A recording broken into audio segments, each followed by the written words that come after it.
Hello students, welcome to G classes. और इस वीडियो में हम अपने एनसीईआरटी एग्जाम्पलर की प्रॉब्लम सॉल्व करेंगे। ओके, और मेरा सजेशन यह है कि जैसे कि हम अब तक लगभग मैक्सिमम क्वेश्चन कवर कर चुके हैं नंबर सिस्टम का, तो जो भी हम क्वेश्चन यहाँ पर अटेम्प्ट करेंगे तो उससे पहले आप वीडियो को पॉज करो, खुद ट्राई करो और उसके बाद देखो कि आपका जो आंसर आया वो आपका सही आया है या नहीं आया है। क्यों कह रहा हूं मैं ऐसा? क्योंकि हम लास्ट पार्ट में भी हमने कुछ प्रैक्टिस प्रॉब्लम्स की थी और उससे भी पहले हम नंबर सिस्टम कंप्लीट कर चुके हैं। ओके, तो देखते हैं कि हमारी फर्स्ट प्रॉब्लम क्या है।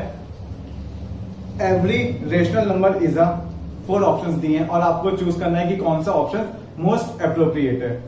Every rational number is an natural number, second part an integer, third part a real number and D a whole number.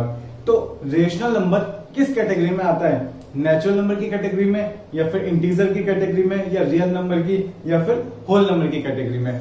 तो हमने देखा था कि हमने सबसे पहले नंबर्स को 2 पार्ट्स में डिवाइड किया था, 2 कैटेगरी में, real number and complex number. Complex number को हम कह रहे थे इमेजिनरी नंबर, और रियल नंबर्स में फिर हमने फर्दर क्लासिफिकेशन किया था किस किस का? इंटीजर्स का, होल नंबर का, नेचुरल का, रेशनल और इरेशनल का। तो मीन्स रेशनल किस कैटेगरी में आएगा? ये रियल नंबर्स की कैटेगरी में आएगा। तो इसका ऑप्शन होगा, इसका आंसर होगा c, a real number. Every rational number is a real number. Okay, question number 2, between 2 rational numbers, 2 rational numbers के बीच में फिर 4 ऑप्शंस गिवन है। There is no rational number, कोई रेशनल नंबर नहीं होता। देयर एग्जैक्टली 1 रेशनल नंबर, सिर्फ एक रेशनल नंबर होता है। There are infinitely many rational number, infinitely many rational numbers होते हैं। एंड डी पार्ट है there are only 1 rational and no irrational number.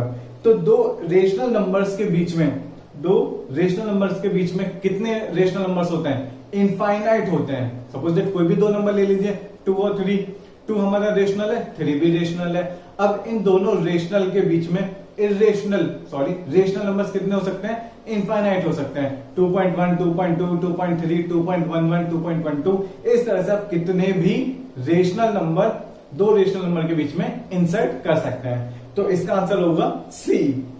Okay, third, decimal representation of a rational number cannot B.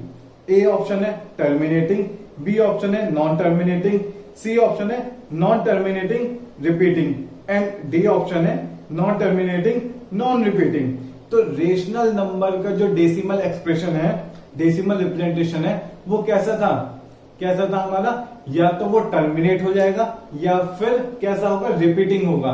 But अगर वो repeating नहीं है तो कौन सा होगा? इरेशनल नंबर होगा। बट यहाँ पे तो रेशनल नंबर के लिए पूछा है, तो अगर हम ए ऑप्शन देखें टर्मिनेट, यस टर्मिनेट हो जाता है। बी ऑप्शन देखें नॉन टर्मिनेटिंग, ये ऑप्शन अभी सही नहीं है। क्यों? नॉन टर्मिनेटिंग हो सकता है बट रिपीटिंग हो सकता है। C option non terminating repeating means rational number, and D क्या है? Non terminating non repeating. Rational number non terminating and non repeating नहीं हो सकता। क्यों? क्योंकि नॉन टर्मिनेटिंग नॉन रिपीटिंग हमारा कैसा होता है? इरेशनल नंबर होता है। ओके, तो थर्ड क्वेश्चन का आंसर है डी। हम इनके आंसर लिख लेते हैं, कौन कौन सा आंसर इनके करना है। फर्स्ट क्वेश्चन था हमारा, फर्स्ट का था सी, सेकंड का था हमारा सेकंड का भी सी, थर्ड का डी। अब देखते हैं fourth question. The product of two irrational numbers is, ठीक है। फर्स्ट ऑप्शन है ऑलवेज इरेशनल, बी ऑप्शन है always a rational number, c option है always an integer and D option है sometimes rational and sometimes irrational. ठीक है, तो fourth question का क्या आंसर होना चाहिए? ये तो हम डिस्कस भी कर चुके हैं कि अगर हमें रेशनल और इरेशनल का प्रोडक्ट करना है, टू इरेशनल दोनों हमारी कैसे? इरेशनल है, तो इनका प्रोडक्ट क्या आ सकता है? आपका इरेशनल भी आ सकता है और रेशनल भी आ सकता है, दोनों में से कुछ भी आ सकता है। ठीक है, तो इसका आंसर क्या होगा? डी। ओके, ठीक है। तो मैं क्वेश्चन आपको कंटिन्यूअसली करा रहा हूं, बट जैसे ही आप स्क्रीन पर क्वेश्चन देख रहे हैं, वीडियो पॉज करो, अपना आंसर देखो कि आपका आंसर कौन सा होना चाहिए, फिर यहाँ पे देखो कि आपके आंसर सही आ रहे हैं या नहीं आ रहे। ठीक है, तो इससे आपको ये भी मतलब अपने आप को जज कर सकते हो कि आपको कितनी नॉलेज है और कितने कॉन्सेप्ट क्लियर हो चुके हैं। नेक्स्ट देखते हैं fifth question. The decimal expansion of the number √2। क्या पूछा है? √2 का decimal expansion is, a option है a finite decimal, okay, b option है 1.41421, सी ऑप्शन है non terminating recurring and D option है non terminating non recurring.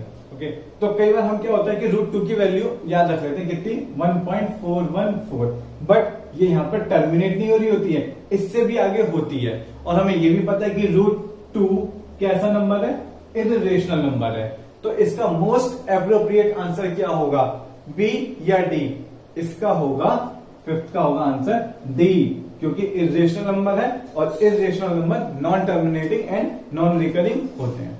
Okay, next 6th question, which of the following is irrational? 4 option दिए हैं और उसमें बताने की कौन सा इररेशनल है, जल्दी करो और देखो कि आपका क्या आंसर आ रहा है। इसमें इधर कर लेते हैं, ए हमारा है स्क्वायर रूट ऑफ 4/9। तो स्क्वायर रूट है तो मीन्स मुझे अंदर स्क्वायर बनाना होगा, तो इसे क्या लिख सकता हूं मैं, 2 स्क्वायर, और 9 को लिख सकता हूं 3 स्क्वायर। तो स्क्वायर से स्क्वायर रूट कैंसिल आउट हो जाएगा, कितना बचेगा 2/3। मीन्स ए जो है वो मेरा कैसा है, रेशनल है। ओके, नेक्स्ट √12/3, ठीक है, √12/√3, इसे चेक करते हैं। √12/3, इसको क्या लिख सकते हैं, 12 को 4 into 3 या 2 into 2 into 3, ठीक है। √12 को क्या लिख सकते हैं, 2 into 2 into 3, पता है ना कैसे करते हैं, स्क्वायर रूट को अगर हटाना होता है तो प्राइम फैक्टराइज में 2, 3, 5, 7, 9, सॉरी 9 नहीं 11, इनके टर्म्स में हम एक्सप्रेस कर लेते हैं। जो पेयर बन रहे होते हैं, जो स्क्वायर बन रहे होते हैं, उन्हें स्क्वायर रूट से बाहर निकाल देते हैं। ओके, तो नीचे तो √3 है। ओके, तो ये √2 into 2, तो ये क्या होगा, 2 स्क्वायर बन जाएगा। 2 स्क्वायर का क्या बचेगा, सिर्फ 2 बचेगा स्क्वायर रूट के बाद, अंदर बचा √3/√3। ये तो √3 से √3 कैंसिल, बचा कितना 2। तो ये भी हमारा कैसा है, रेशनल नंबर है। सी क्या है हमारा, √7। अब √7 को क्या हम सॉल्व कर सकते हैं, ये तो खुद प्राइम फैक्टर में लिखा हुआ है, प्राइम नंबर में लिखा हुआ है, तो हम ये और 7 किसी का भी परफेक्ट स्क्वायर नहीं होता, मीन्स √7 का क्या रहेगा, √7 ही रहेगा। और ये कैसा है हमारा, इररेशनल नंबर। डी भी देख लेते हैं, डी क्या है, 401, विच of the following is irrational, yes, sorry, D option है हमारा √81। और √81 को हम कैसे लिख सकते हैं, 9 का स्क्वायर, और 9 का स्क्वायर रूट कितना हो जाएगा, सिर्फ 9, और ये कैसा होगा हमारा, रेशनल। ओके, तो 6th क्वेश्चन का क्या आंसर है, सी। 6th क्वेश्चन, यस, सी। फिर देखते हैं next 7, which of the following is irrational? Again हमसे क्या पूछा है, इररेशनल नंबर पूछा है। दोबारा देखते हैं, ए ऑप्शन क्या है हमारा, 0.12। 0.12 कैसा होगा, रेशनल या इररेशनल? रेशनल। क्यों होगा, टर्मिनेट हो गया, क्लियर दिख रहा है। ओके, बी ऑप्शन देखते हैं, 0.1416 बार। 16 के ऊपर क्या है, बार, और बार क्या रिप्रेजेंट करता है, रिपीटेशन। जिसके ऊपर बार लगा हुआ होता है वो डिजिट क्या होती है, बार बार रिपीट हो रही होती है। तो ये तो टर्मिनेटिंग था, बट ये टर्मिनेटिंग नहीं है, लेकिन है कैसा, रिपीटिंग नेचर का है। तो ये कैसा हो गया हमारा, रेशनल। अगेन बी भी रेशनल। सी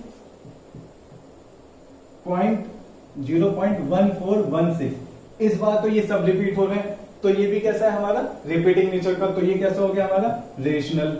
डी क्या है, 0.0140014। अभी आप आगे देख लो ये कैसा है, ठीक है, ये कैसा है, सॉरी, यस, ये इसमें ना पूरा नहीं है, ये आगे डैश डैश भी होगा, ठीक है, ये कंप्लीट नहीं दिया, इसके आगे डैश डैश होगा, ठीक है। तो ये हमारा कैसा होगा, नॉन टर्मिनेटिंग नॉन रिकरिंग, तो ये हमारा कैसा होगा, irrational. Okay, may be printing mistake है इसमें, ठीक है। 0.40140040014 डैश डैश डैश होगा वो, ओके, डैश डैश शायद प्रिंट नहीं हो पाया, वो कोई बात नहीं है, मैंने यहाँ पर आपको बता दिया। तो ये हमारा कैसा होगा, इररेशनल नंबर। ओके, तो 7th का आंसर क्या हो गया हमारा, डी। ओके, नेक्स्ट डी, वो सॉरी डी कह रहा हूं, 8th क्वेश्चन, 8th क्वेश्चन क्या है, अ rational number between √2 and √3, √2 and √3 के बीच में क्या निकालना है हमें, रेशनल नंबर निकालना है, मीन्स इरेशनल के बीच में रेशनल नंबर निकालना है। कैसे निकालना है हमने डिस्कस किया था, एक बार दोबारा से यहाँ पे एक्सप्लेन करना है। क्या करो, √2 की अप्रोक्सीमेट वैल्यू लिख लो, क्या होती है वो 1.414, ठीक है। √3 की अप्रोक्सीमेट वैल्यू क्या होती है 1.732, ठीक है। √2 √3 ये वैल्यू आपको याद होनी चाहिए, ठीक है। आगे भी होती है बट राउंड ऑफ वैल्यू हम इसकी अप्रोक्सीमेट वैल्यू लिख लेते हैं 1.414 और 1.732। अब हमें कैसे निकालना है, रेशनल नंबर निकालना है इनके बीच में। तो हम क्या करें, 1.414 इससे एक बड़ी वैल्यू ले लो, कोई सी भी, कौन सी ले लो 1.5, 1.732 था, इससे छोटी कोई भी वैल्यू ले लो, 1.7 ले लो, छोटी तो होगी। अब 1.5 से 1.7 तक कितने भी नंबर ले लो वो कैसे होने चाहिए, या तो टर्मिनेटिंग हो, और अगर नॉन टर्मिनेटिंग है तो वो कैसे हो, रिपीटिंग हो। तो वो हमारे सारे नंबर्स कैसे होंगे, रेशनल नंबर होंगे। बट अब देखते हैं कि इसमें ऑप्शन क्या क्या गिवन है। ओके, फर्स्ट √2 प्लस √3/2, पहला ऑप्शन क्या दिया है, इधर कर लेते हैं, √2 प्लस √3/2। ये हम निकालते तो थे a प्लस b/2, बट ये कब निकालते थे, जब a और b दोनों कैसे नंबर्स हो, रेशनल नंबर हो। मीन अगर ये दोनों रेशनल नंबर होते, उनके बीच में रेशनल निकालना होता तो हम ऐसे निकाल लेते हैं। मतलब ए ऑप्शन तो नहीं है। बी ऑप्शन देखते हैं, √2 इंटू √3/2, क्या है ये, √2 इंटू √3/2। क्या ये हो सकता है, नहीं हो सकता, नहीं हो सकता, ये भी नहीं था, ठीक है। सी देखते हैं 1.5 एंड डी ऑप्शन है 1.8। अब देखो 1.5 इस कैटेगरी में आ रहा है और 1.8 इससे आगे निकल गया, तो 1.5 इसका क्या हो सकता है आंसर। ओके, तो 8th क्वेश्चन का क्या आंसर है, डी, सॉरी डी नहीं, सी। क्यों है, क्योंकि 1.5 √2 √3 के बीच में आ रहा है और रेशनल है। रेशनल क्यों है, टर्मिनेटिंग है, और अगर टर्मिनेटिंग नहीं भी होता बट रिपीटिंग ले सकते थे हम उसे 1.5555 या 1.505050, कुछ भी इस तरीके का नंबर हम ले सकते थे। ओके, 9th क्वेश्चन, ये बहुत अच्छा क्वेश्चन है, पहले मैं इधर का साफ कर देता हूं। The value of 1.999 in the form of p/2। ये आप खुद ट्राई करो जल्दी से, वीडियो चाहो तो पॉज करो यहां पर और इसे ट्राई करो, बहुत अच्छा क्वेश्चन है ये।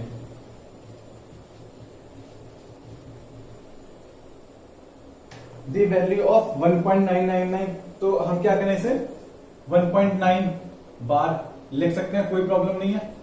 यही करते थे, किसी भी नंबर को हम p/q की फॉर्म में कैसे एक्सप्रेस करते थे, क्या करते थे, लेट x इक्वल्स टू 1.9999, यही करते थे। फिर क्या करते थे, पॉइंट के बाद देखते थे, डिसिमल के बाद देखते थे कि किसका रिपीटेशन हो रहा है, कितने डिजिट्स का रिपीटेशन हो रहा है, और उसके अकॉर्डिंग हम 10, 100 या 1000 से मल्टीप्लाई कर देते थे। तो यहां पर एक ही डिजिट का रिपीटेशन हो रहा है, 9 का रिपीटेशन हो रहा है, तो हम किससे मल्टीप्लाई करेंगे, 10 से। तो means 10x equals to 19.999। Okay, फिर क्या करते थे, ये इक्वेशन फर्स्ट, इक्वेशन सेकंड -1, ये तो कहते थे। तो 10x माइनस x कितना बचा, 9x। अब जरा 19.99 से 1.999 सब्ट्रैक्ट करो, कितना बचेगा, करके देखो, क्या 18 बच रहा है, शायद 18 ही बचेगा, और x इक्वल्स टू कितना हो गया, 2। मीन्स अगर 1.9 बार को p/q की फॉर्म में एक्सप्रेस करना है तो इसका आंसर क्या होगा, 2। ओके, मीन्स 2/1 कह सकते हो p/q की form, where p equals to 2 and q equals to 1। तो ये क्वेश्चन इसलिए अच्छा है क्योंकि स्टूडेंट मतलब सी ऑप्शन तक जाते ही नहीं है, उन्हें लगता है कि सी ऑप्शन तो होगा ही नहीं, ठीक है। बट इसका आंसर क्या है, यहां लिख लेते हैं 9th ऑप्शन, वो 9th क्वेश्चन, और ऑप्शन क्या है इसका, सी। 9th का करेक्ट आंसर है सी। ओके, 10th 2 √3 प्लस √3, क्लियर है, इसे क्या सॉल्व करना पड़ेगा, बिल्कुल भी नहीं। √2 √3 प्लस √3 है, तो स्क्वायर रूट 3 मीन्स ऐड हो जाएंगे, तो कितना हो जाएगा ये 3 √3। और प्रॉपर मेथड क्या इसको सॉल्व करने का, देखो √3 यहां भी है, √3 यहां भी है, कॉमन ले लो, √3 कॉमन ले लिया। यहां से कितना बचा 1 और यहां से बचा 2, यहां से बचेगा 1, तो कितना हो गया 2 + 1 मींस 3, और इसे लिख लेंगे 3√3। ओके ना। जब यहां से 3 मतलब सॉरी √3 कॉमन ले लोगे तो क्या बचा, सिर्फ 2 बचा, वो मैंने लिख लिया। यहां से √3 कॉमन लोगे, ठीक है, ये तो कितना बचेगा 1 बचेगा, 2 + 1 3, 3√3 ये हो गया। तो मींस 10th का आंसर क्या है हमारा सी, 3√3। Okay, next 11, the number obtained on rationalising the denominator of 1/√7 - 2। Okay, देखते हैं, इसे साफ कर लेते हैं। इतने में साफ कर रहा हूं, आप जल्दी से अटेम्प्ट करके इसका आंसर बताओ क्या आ रहा है। 1/√7 - 2, तो क्या करेंगे रेशनलाइज करने के लिए, इसके कॉन्जुगेट से मल्टीप्लाई एंड डिवाइड कर देंगे, सॉरी +2 अपॉन √7 + 2, तो ऊपर कितना हो गया √7 + 2, नीचे कितना आएगा 7 - 4। सही क्या या नहीं किया, जल्दी से बताओ, सही क्या या नहीं किया। a - b a + b, a² - b², √7 का स्क्वायर 7 और 2 का स्क्वायर 4 और बीच में माइनस, तो ये कितना बचा √7 + 2/3। तो इसका ऑप्शन क्या हो गया ए, 11th का आ गया हमारा ए। ओके, 13 सॉरी ये क्वेश्चन हमारा कौन सा था, 12 क्वेश्चन था ये हमारा, 12 था, 11th रह गया, 11th अभी करते हैं, 11th कर लेते हैं। 11th क्वेश्चन क्या है, √10, √15 इज इक्वल टू 6√5, 5√6, 7√5, 10√5। यहां पर एक और करेक्शन कर लेना, प्रिंटिंग मिस्टेक है कि यहां पर बीच में मल्टीप्लाई है। ओके, तो ये पूछे कि ये किसके इक्वल होगा, बस कर लेना, वो कॉमन ही है, शायद कॉमन लग रहा है, वो कॉमन ना होकर क्या है मल्टीप्लाई है। ओके, तो √10 को क्या लिख सकता हूं मैं प्राइम फैक्टर की फॉर्म में, 2 × 5। ओके, √15 को क्या लिख सकता हूं, √15 को 3 × 5। ओके, तो स्क्वायर रूट है, तो स्क्वायर रूट के साथ में क्या कर सकता हूं, एक ही स्क्वायर रूट लिखकर सबको एक साथ लिख लूं, 2 × 5 × 3 × 5। ओके ना, दोनों स्क्वायर रूट के अंदर मींस मल्टीप्लाई हो सकती है, सिंपल। तो ये कितना हो जाएगा 5 स्क्वायर बनेगा, 5 स्क्वायर का क्या होगा, सिर्फ 5 बचेगा, क्यों, क्योंकि 5 स्क्वायर का स्क्वायर रूट होगा, तो स्क्वायर रूट के बाहर इसकी वैल्यू हो जाएगी 5, और अंदर क्या बचेगा 3 × 2 = 6।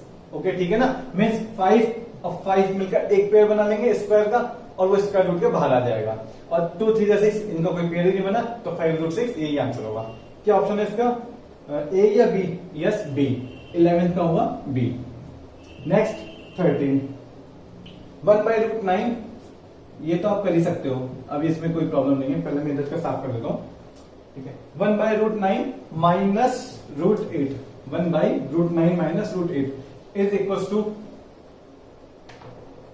क्या होगा,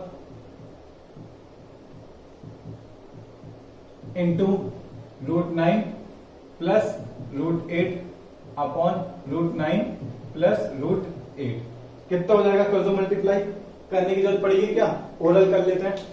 ऊपर क्या बचेगा √9 + √8, ओके, और नीचे मल्टीप्लाई करोगे तो a - b a + b, √9 का स्क्वायर - √8 का स्क्वायर, 9 - 8 मींस 1, तो इससे कितना जाएगा √9 + √8। तो क्या ऑप्शन होगा इसका, अच्छा इसको और सिंपल फॉर्म में दिया, तो ये हो गया हमारा √9 + √8। √9 को क्या लिख सकते हैं हम 3, और √8 को क्या लिख सकते हैं 2 √2।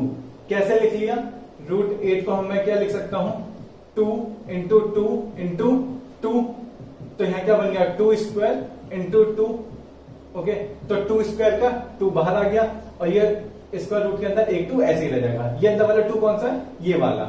ओके, तो ये हमारा क्या हो गया 2 √2, तो मीन्स इसका ऑप्शन क्या है, कितना था ये 3 + 2 √2, डी ऑप्शन है। ओके, तो ये कौन सा क्वेश्चन था हमारा 13 का डी, 13 का डी। अब 14 देखते हैं, after rationalising the denominator of 7/3 √3 - 2 √2, इसको सॉल्व करके देखो क्या आएगा, किससे मल्टीप्लाई डिवाइड करें, 3 √3 + 2 √2 अपॉन 3 √3 + 2 √2, मल्टीप्लाई करके देखो क्या आएगा, ऊपर तो यही रहेगा 3 √3 + 2 √2। ओके, नीचे क्या आएगा 3√3 इंटू 3√3 कितना हो जाएगा 3√3 अलग से कर लेते हैं 3√3 into 3√3 means a plus B minus B का होल स्क्वायर होगा ना। तो अगर मैं चाहो तो इसको डायरेक्ट स्क्वायर भी कर दो, कोई बात नहीं है। अगर मैं डायरेक्ट भी स्क्वायर करता हूं इसका तो क्या आएगा 3 का स्क्वायर 9 और √3 की वैल्यू कितनी आएगी 3। क्यों आएगी क्योंकि √3 का स्क्वायर है, स्क्वायर रूट का स्क्वायर मीन्स स्क्वायर से स्क्वायर रूट कैंसिल आउट, तो 3 9 is 27। सेम 2√2 की 2√2 से मल्टीप्लाई होगी तो 2 2 जा 4, 2 का स्क्वायर 4 और √2 का स्क्वायर 2 मीन्स 4 2 जा 8 7। अब इसे आप सॉल्व कर लो और देख लो क्या आंसर आता है। ठीक है,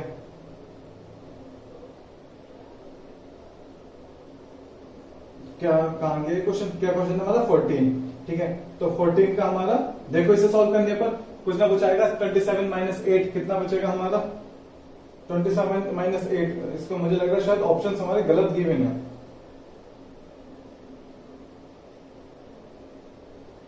अच्छा सॉरी, क्वेश्चन यह है complete after rationalising the denominator of a we get the denominator as.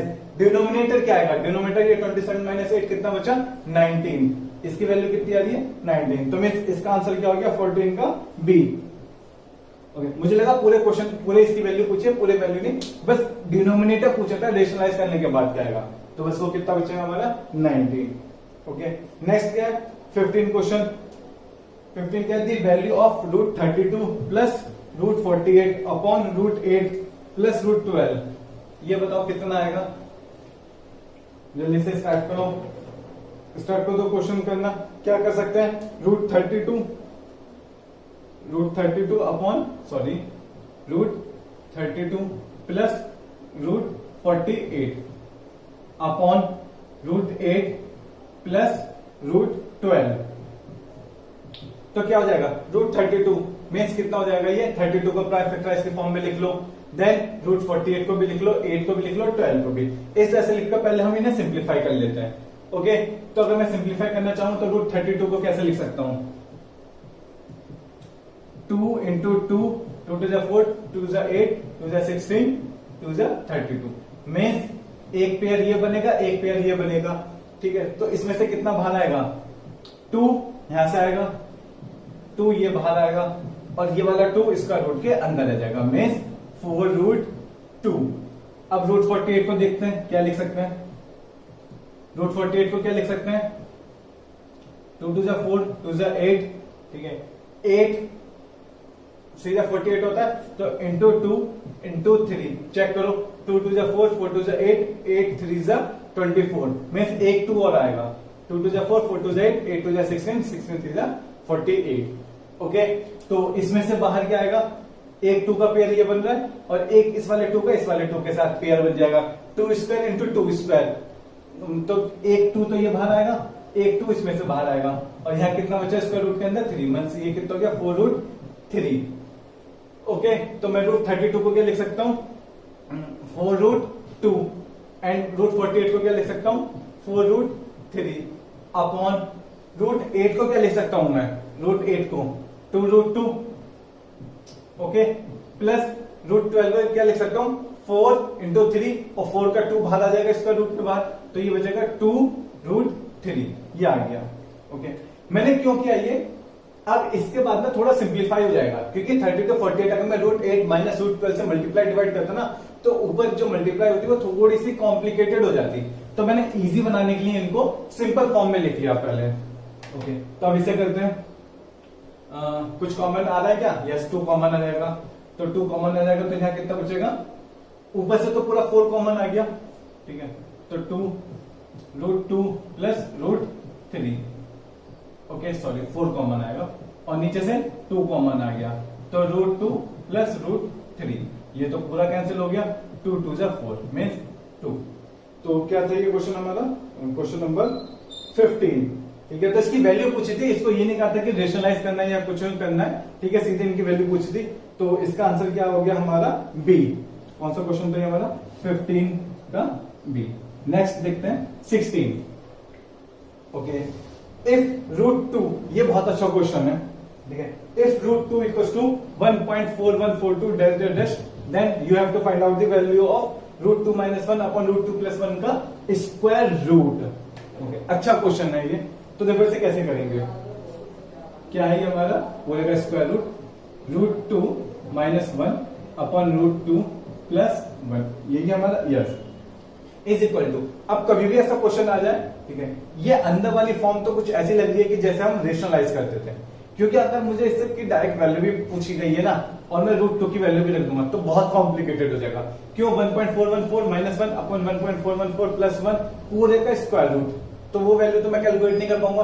तो मैं क्या करूं, उसको पहले थोड़ा सिंप्लीफाई कर लूं। सिंप्लीफाई कैसे कर लूं, इसको स्क्वायर रूट के अंदर ही मैं क्या करूं, root two minus one upon root two minus one से मल्टीप्लाई और डिवाइड कर दो। ओके, मतलब मैंने क्या किया, स्क्वायर रूट के अंदर ही मल्टीप्लाई डिवाइड किया है, तो मैंने इसलिए इसे पूरे आगे तक बढ़ा दिया। ओके, तो ये कितना हो जाएगा, पूरे का स्क्वायर रूट अंदर कितना हो गया, रूट टू माइनस वन का होल स्क्वायर। ओके, अपॉन ए प्लस बी ए माइनस बी रूट टू का स्क्वायर टू और minus one two minus one, तो ये कितना बचेगा हमारा वन। मैंने डायरेक्ट कर दिया, अब अगली लाइन में करना। तो ये कितना बचा, square root two minus one का होल स्क्वायर। अब इसे ए माइनस बी का होल स्क्वायर इसका ओपन कर देते हैं, और अगर ना भी करें तो क्या हमारा काम बन पाएगा या नहीं, क्यों, स्क्वायर से स्क्वायर रूट हट जाएगा, तो कितना बचा रूट टू माइनस वन, और root two minus one root two की वैल्यू दी थी 1.4144 dash dash dash, minus one करेंगे तो कितना बचेगा 0.41442, जो भी था हमारा, जो भी इसमें दिया था, यस ये फोन नहीं आएगा। ओके, ये डेट, तो ये हमारा आंसर हो जाएगा। और ये कौन सा ऑप्शन है, 16 का सी। ओके, अच्छी प्रॉब्लम्स हैं, बहुत अच्छी प्रॉब्लम्स हैं। अगर आपको ये लगता है कि आपका नंबर सिस्टम आ गया तो ये सारी प्रॉब्लम्स करके देखो, बहुत मजा आएगा। ठीक है, देखो 17th क्वेश्चन कितना अच्छा है, कितने सारे रूट दे दिए इसमें, देखो बहुत ही अच्छी प्रॉब्लम है। ये भी साफ कर देते हैं एंड पॉइंट।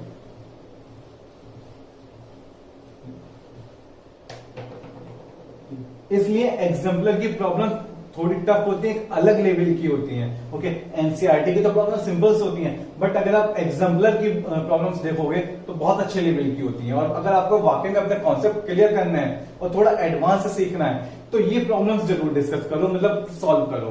ठीक है, नेक्स्ट क्या है हमारा 17, इधर कर लेते हैं। चलो 16 के बाद हमने क्या करा था, 16 हो गया था, सॉरी। अब क्या है हमारा 17।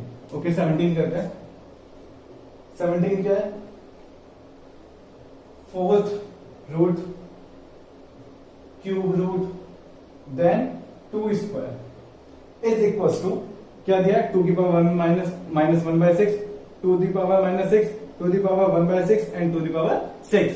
तो क्या करें, इसे कैसे सॉल्व करेंगे, इसको सिंपली पहले कन्वर्ट कर लो, किसमें, पावर्स में। ये भी रूट्स वाली वैल्यू है, इनको कन्वर्ट कर लो। कैसे कर लो, 2 स्क्वायर तो ऐसे ही रखा, क्यूब रूट है, क्यूब रूट को मैं क्या लिख सकता हूं 1/3, और इस पूरे की पावर थोड़ा बड़ा लिख लेते हैं 1/3, और जो फोर्थ रूट है उसे कैसे लिख सकते हैं 1/4। सही लिखा है। ये जो फोर्थ रूट था इसको मैंने पावर में लिखा 1/3, फिर ब्रैकेट लगाया, क्यूब रूट था उसे लिखा 1/3। अब ये जो पावर्स होती हैं, इन पावर्स के आपस में क्या हो जाती है, मल्टीप्लाई हो जाती है। तो कर दो मल्टीप्लाई, तो 2 स्क्वायर इंटू 1/3 इंटू 1/4, 2 2 जा 4, तो कितना है 2 की पावर 1/6। क्या यही आंसर है 17 का, ए नहीं है, बी नहीं है, या सी, 17 का सी। फिर नेक्स्ट है हमारा 18th भी बहुत अच्छी प्रॉब्लम है। देखो यहां पर स्टूडेंट्स को बहुत डाउट रहता है और अक्सर स्टूडेंट क्या करते हैं, गलती कर देते हैं। क्यूब रूट 2 इंटू 2 की power sorry fourth root into 32, और ये क्या आ गया यहां पर 12। एक बार आप ट्राई करो, सोचो क्या इनकी मल्टीप्लाई हो सकती है। पहले तो मैं कहूंगा, या मैंने मतलब बताया भी था आपको कि इनकी डायरेक्ट मल्टीप्लाई नहीं हो सकती, बट इसमें तो इसकी वैल्यू पूछी है और ऑप्शन क्या गिवन है, √2 स्क्वायर रूट का भी 12, fourth root and fourth root of 32। तो क्या करें फिर इसमें, जब भी इस तरीके की प्रॉब्लम आएंगी तो उसके लिए मेथड बता रहा हूं मैं, ठीक है, क्योंकि जनरली वैसे ध्यान नहीं देता, बट जब प्रॉब्लम्स आती है तो उसमें ध्यान आता है कि इस तरीके की प्रॉब्लम भी आ सकती है एग्जाम में, तो उनको कैसे सॉल्व करना है। देखो जब भी इस तरीके की होंगी तो ये जो लिखा होगा यहां पर, ये जो रूट्स होंगे उनका एलसीएम ले लो। तो 3, 4, 12 ये किसका लिया है? जो क्यूब रूट था, फोर्थ रूट था और 12th रूट थे, इनका एलसीएम ले लो। ध्यान से सुनना क्या कहा मैंने, इनका एलसीएम ले लो। देखते हैं एलसीएम क्या आएगा। 3 1 3 4, 3 4 12, सॉरी 3 4 12, देन 4 1 1 1। तो कितना आ गया एलसीएम? इसका एलसीएम आ गया, किसका निकाला मैंने? 3 4 12 का। इसका एलसीएम आया है मेरा कितना आ गया? 3 4 12, 12 मेरा एलसीएम आ गया। अब ये जो 12 एलसीएम आया है ना, इस 3 को मैं 12 में कन्वर्ट करूंगा, इस 4 को भी 12 में कन्वर्ट करूंगा। ये तो ऑलरेडी 12 है ही। अब कन्वर्ट कैसे करूंगा? देखो ये 2 था, यहां 3 था, 2 की पावर भी बढ़ा दो और यहां भी बढ़ा दो। मीन्स यहां 4 से मल्टीप्लाई कर दो और 2 की पावर 4 कर दो। ठीक है, इनटू सेम ये 2 था, यहां 4 था, इसे 3 कर दो। ओके, और अंदर भी पावर 3 कर दो। मीन्स 3 से अंदर मल्टीप्लाई किया और 3 से ही बाहर, मतलब 2 की पावर में 3 से मल्टीप्लाई किया और यहाँ 4 के साथ भी 3 से मल्टीप्लाई कर दिया। इनटू यहाँ तो है ही हमारा 12, तो कोई प्रॉब्लम ही नहीं है। Okay, simple. और इस 32 को मैं क्या लिख सकता हूं? 2 की पावर 5। प्राइम फैक्टराइज में अगर कन्वर्ट करना चाहे, और अगर आपको ये समझ में नहीं आया तो इसको मैं दोबारा बताता हूं। देखो इसको क्या है, ये क्या था? 2 की पावर 1/3 ये लिख सकते हैं, कोई प्रॉब्लम नहीं है। ठीक है, इधर साफ कर लेता हूं, सकता है उधर रिफ्लेक्शन पड़ रहा हूं, ना दिखाई दे रहा हूं। देखो क्या था ये हमारा? 2 की पावर 1/3 ये था। अगला क्या था? 2 की पावर 1/4 और अगला क्या था? 32 की पावर 1/12 ये था। अब इसमें जो ये 3 है, 4 है, 12 है, इनका एलसीएम ले लिया। एलसीएम कितना आया? 12 आया। ओके, 12 आ गया। फिर क्या किया? जो मेरा एलसीएम आया वही वाला फैक्टर से मैंने, मतलब वही फैक्टर मैंने बनाना चाहा। कैसे बनाना चाहा? 12 वाला था, 3 का 12 कैसे बना सकता हूं मैं? 4 से ऊपर मल्टीप्लाई करूं और 4 से ही नीचे मल्टीप्लाई करूं, कर सकता हूं। और इसे मैंने क्या लिख लिया? 2 की पावर 4 इंटू 1/12। कोई प्रॉब्लम तो नहीं है ना? अब देखो दोबारा से 4 इंटू 1/12 कितना बचेगा? 1/3, क्योंकि इन पावर्स के आपस में क्या होगी? मल्टीप्लाई होगी। सेम यहां पर 3 से ऊपर मल्टीप्लाई किया इंटू 3 से नीचे मल्टीप्लाई किया, तो ये कितना हो गया? 2 दी पावर, इस वाले जो ऊपर 3 है इसे मैं अंदर ले गया और ये हो गया मेरा 1/12। ओके, और ये चीज तो मैंने यहां पर की है। ठीक है, आप ऐसे भी कर सकते हो और आप वैसे भी कर सकते हो, आपकी मर्जी है। ठीक है, तो ये कितना हो जाएगा हमारा? अब मैं क्या सबके जो स्क्वायर रूट, मतलब रूट के बाहर जो वैल्यूज थी, 12th रूट सबका सेम हो गया, तो मैं बस एक ही जगह लिखूं 12 और इन सब के आपस में क्या कर दूं? मल्टीप्लाई। मीन्स 2 की पावर 4 इंटू 2 की पावर 3 इंटू 2 की पावर 5। इसके बाद हम क्या करेंगे? इनके आपस में जब मल्टीप्लाई करेंगे तो मल्टीप्लाई में क्या होंगी? पावर्स ऐड होंगी। ठीक है, तो ये कितना हो जाएगा? ये कितना हो गया? 12। और जब पावर ऐड होंगी, क्योंकि मल्टीप्लाई है ना, बेस सेम है तीनों का, तो पावर ऐड होंगी, तो कितना हो जाएगा? 4 और 3 7, 7 and 5 12। तो इसका आंसर आ गया 2। क्यों? ये 12 था और बाहर 12th रूट था, तो पावर और रूट के बाहर वैल्यू दोनों सेम है, तो क्या हो जाएगा? सिर्फ 2 बचेगा। या इसको इस तरह से भी लिख सकते हो, 2 की पावर 12 की पावर 2 की पावर 12 की पावर 1/12, और जब इनकी मल्टीप्लाई करोगे तो पावर से पावर मीन्स 12 से 1/12 कैंसिल आउट हो जाएगा। कितना बचेगा? 2 की पावर 1 मीन्स सिर्फ 2। ओके, तो ये था। नेक्स्ट क्या है हमारा? 19 देखते हैं।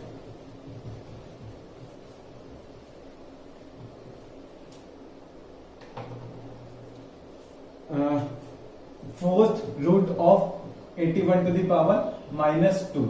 सॉरी, 18 का क्या ऑप्शन था हमारा? 18 का था हमारा बी। ओके, अभी हमारी 19 fourth root of 81 to the power -2। अब मैं इसे क्या लिख सकता हूं? देखो 81 किसका स्क्वायर होता है? 81 किसका स्क्वायर होता है? 9 का स्क्वायर। मीन्स 9 स्क्वायर की पावर -2।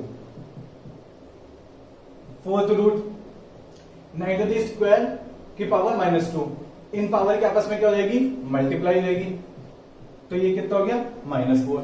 बाहर कितना है 4th रूट, बट यहाँ पे -4 है, तो मैं पहले इसको पॉजिटिव बनाऊंगा।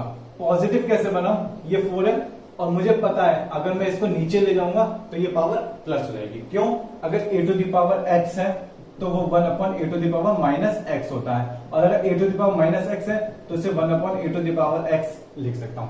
पावर्स का साइन चेंज हो जाता है, तो ये हुआ। नेक्स्ट, अब क्या होगा, 1 का तो कोई सा भी root, square root, cube root कुछ भी ले लो, 1 ही बचता है, तो वो तो हो गया। और ये कितना हो गया, ये लिख सकता हूं मैं 9 टू द पावर 4 का 4th रूट, और अब यहां भी 4 है, ये भी 4 है, ये आपस में कैंसिल आउट हो जाएंगे, कितना बचा 1/9। तो इसका आंसर क्या है हमारा 19th का ए, 19th का ए। अब क्या है 20th क्वेश्चन देख लेते हैं। 256 टू द पावर 0.16 इंटू 256 की पावर 0.09। ओके, तो ये देखते हैं क्या है। 256 to the power 0.16 into 256 to the power 0.09। अब क्या करें, पहले देखते हैं कि हम इनकी पावर्स को कितना सिंप्लीफाई कर सकते हैं। क्यों, क्योंकि पावर 0.16 है, इसे तो हम सॉल्व कर भी नहीं पाएंगे। और देखते हैं ऑप्शन क्या हैं, ऑप्शन बहुत सिंपल दिए हैं, 4, 16, 64। तो क्या करें, अगर मैं इनकी मल्टीप्लाई भी करना चाहूं तो पावर्स क्या हो जाएंगी, ऐड हो जाएंगी। तो कुछ ऐसे ही करके देखते हैं। देखो 256 की पावर कितना हो जाएगा, ये 0.16 प्लस 0.09। अब मैं इनकी पावर्स को सॉल्व करके देखता हूं क्या आएगा। ये कितना हो गया 0.16 प्लस 0.09, ऐड करोगे तो कितना होगा 0.25। ओके, और 0.25 को क्या लिख सकते हो आप, पॉइंट हटाओगे नीचे 100 आएगा, 24 मतलब 25 4 टाइम्स को 100 से डिवाइड कर देगा तो कितना आएगा 1/4। मीन्स 256 की पावर 1/4। अब आपको क्या देखना है कि 256 किसकी पावर 4 होती है। ठीक है, मीन्स अगर मैं यहां से देखूं 4, ए ऑप्शन चेक करता हूं तो 4 का स्क्वायर 16 और 16 का स्क्वायर कितना होता है 256। मीन्स 256 को क्या लिख सकता हूं 4 इंटू 4 इंटू 4 इंटू 4 की पावर 1/4। और यहां कितना बच गया 4 की पावर 4 की पावर 4 की पावर 1/4। तो ये कितना हो जाएगा 4 की पावर 4 इंटू 1/4। 4 से 4 कैंसिल, बचा हमारा 4। बाई चांस की बात है कि आपका ए ऑप्शन ही मैच हो गया, नहीं तो फिर हम क्या देखते हैं 16। क्या 16 की पावर 4 1/4 कैंसिल आउट हो सकती थी, या फिर देखते हैं 64। ठीक है, तो इस तरह से, तो इसमें हमारा आंसर क्या हो गया 20 का आंसर हो गया ए। ओके, फिर नेक्स्ट 21। ये क्वेश्चन मैं मतलब हमने लास्ट पार्ट में शायद डिस्कस किया था प्रैक्टिस प्रॉब्लम्स में, तो ये क्वेश्चन आपको खुद करना है। ओके, ये होमवर्क है आपके लिए, आपको देखना है कि which of the following is equal to x. Okay, तो ये ऑप्शन है और ये हमने बहुत अच्छे से डिस्कस भी किया था। तो ये तो थी हमारी एनसीईआरटी एग्जाम्पलर की फर्स्ट एक्सरसाइज जिसमें सिर्फ ऑब्जेक्टिव क्वेश्चन थे। ठीक है, इसके बाद हम देखेंगे short answers, short and very short. ठीक है, और मतलब अगर आपको बहुत अच्छी प्रॉब्लम्स करनी है तो यहाँ आपको एक साथ सारी अच्छी प्रॉब्लम्स मिलेंगी, और आप मेरे साथ चाहो तो मतलब मेरे साथ भी कर सकते हो, नहीं तो। और सजेशन तो ये है कि जब भी मैं क्वेश्चन आ रहा है आपके स्क्रीन पर, वीडियो पॉज करो, पहले अटेम्प्ट करो, फिर देखो कि आपने सही किया या नहीं किया। अगर डाउट है तो यहाँ से क्लियर करो, और अगर तब भी क्लियर नहीं हो रहा या तो कमेंट में या मुझे मैसेज करो, कैसे भी आप मुझसे पूछ सकते हो। बट डाउट अगली एक्सरसाइज तक नहीं रहना चाहिए। इस वीडियो के एंड तक अगर आपके डाउट क्लियर नहीं हुआ तो अगले दिन तक जब नेक्स्ट वीडियो आएगी उससे पहले इसके डाउट क्लियर जरूर हो जाने चाहिए। ओके, तो ये कहते रहिए, फिर देखते हैं नेक्स्ट एक्सरसाइज।